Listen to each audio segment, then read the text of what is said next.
पचनकार्य सुधारण्यासाठी बीटाच्या पाल्याचा उपयोग होतो. तसेच पोटात आवश्यक मित्र जीवाणू तयार करण्याचं काम बीटाच्या पाल्यातील गुणधर्म करतात. बीटाच्या पाल्यामुळे लाल रक्तपेशी वाढतात. बीटाच्या पाल्यात लोह मोठ्या प्रमाणात असतं, त्यामुळे ॲनिमियावर मात करण्यासाठी बीटाचा पाला आहारात असण्याला खूप महत्त्व आहे.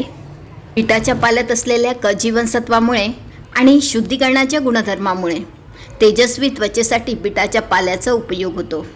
क जीवनसत्वामध्ये असलेल्या अँटीऑक्सिडंटमुळे त्वचेच्या आरोग्यासाठी महत्त्वाच्या असलेल्या कोलॅजन घटकाची निर्मिती जास्त प्रमाणात होते.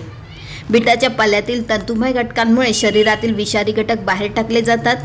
त्याचा उपयोग त्वचेचे आरोग्य सुधारण्यासाठी होतो. बीटाच्या पाल्यात नायट्रेटचं प्रमाण जास्त प्रमाणात असतं. ते रक्त शुद्ध ठेवतं, रक्तदाब कमी करण्यास मदत करतं. नायट्रेटमुळे शरीरातील ऑक्सिजनची पातळी वाढते, हृदयाचं कार्यही सुधारतं.